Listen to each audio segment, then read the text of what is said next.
मुख्यमंत्री जी जनसंवाद करने निकले और उसमें जनता का और विशेष तौर से महिलाओं का बहुत ज़्यादा अपमान करने का उन्होंने काम किया है।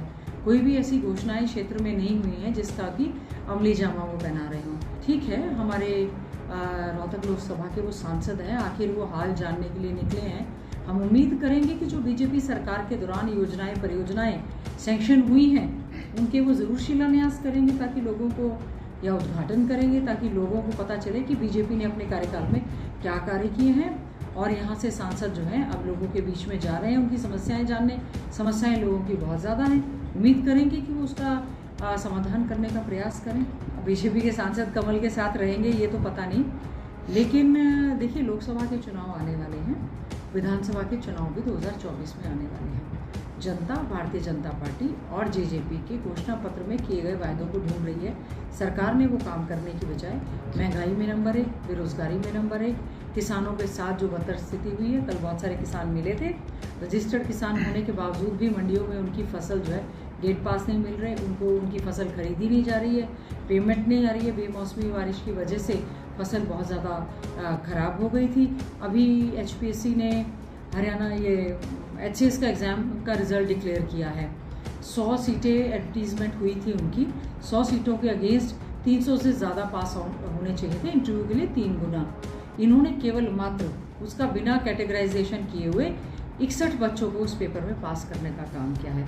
हमारा ये वो हरियाणा प्रदेश जिसमें IAS टॉपर्स होते हैं, नीट के टॉपर होते हैं, IIT के टॉपर होते हैं। हरियाणा प्रदेश HPSC को कोई भी ऐसे सक्षम इंटेलिजेंट बच्चे यहाँ नज़र नहीं आए जिनको उन्होंने रिटर्न एग्ज़ाम में पास किया।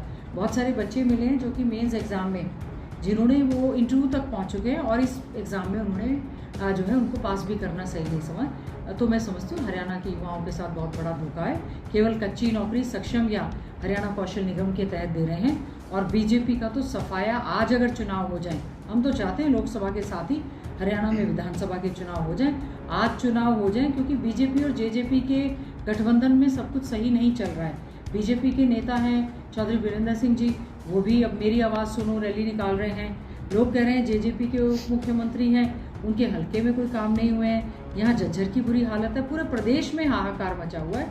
तो मैं समझती हूँ बीजेपी के सांसद कुछ भी कहें, आज लोगों ने पूरी तरह से मन बना लिया। 2024 में आने वाले समय में चौधरी भूपेंद्र सिंह हुड्डा जी के नेतृत्व में कांग्रेस पार्टी की सरकार बनेगी। बीजेपी जेजेपी के गठबंधन जो यहाँ पे पोस्ट इलेक्शन अलायंस इनका हुआ था, सिवाय भ्रष्टाचार के इन्होंने कोई कार्य नहीं किया। एक बीजेपी के विधायक जेजेपी के खिलाफ बोलते हैं, जेजेपी के विधायक स्वयं अपने नेताओं के खिलाफ बोलते हुए नजर आए हैं। कोई भी विकास का कार्य नहीं। ये तो गठबंधन नहीं ठगबंधन है। इसी तरह से इन्होंने वोट खराब करने के लिए यहाँ एक दूसरे के खिलाफ वोट मांगने का काम किया था और उसके बाद राजनीतिक लाभ के लिए इन्होंने गठबंधन करने का काम किया। मैं समझती हूँ आज के समय में राजस्थान में माननीय अशोक गहलोत जी की सरकार ने जो कार्य किए हैं उनके एंटी इनकम्बेंसी सरकार के खिलाफ नहीं है। और हम उम्मीद करते हैं कि मुझे भी, क्योंकि AICC का भरतपुर लोकसभा की 8 विधानसभा क्षेत्रों का ऑब्जर्वर लगाया है, जिस प्रकार से हमने वहाँ पर दौरे किया, हमें पूरी उम्मीद है कि बीजेपी का लोक सफाया हर जगह, जिस प्रकार से कर्नाटक में कांग्रेस की सरकार बनी, हिमाचल में बनी, आने वाले समय में छत्तीसगढ़ में कांग्रेस की सरकार बनेगी, मध्य प्रदेश में बनेगी, राजस्थान में सरकार बनेगी और बीजेपी का सफाया पूरी तरह से होना तय है। मणिपुर में दोबारा से जातीय हिंसा की चिंगारी फिर से फैली है। तो मैं समझती हूँ बीजेपी सिवाय धर्म जाति बिरादरी के नाम पर डेवलपमेंट इनका एजेंडा नहीं है। लोगों ने पूरी तरह से इंडिया गठबंधन का साथ देने का मन बनाया।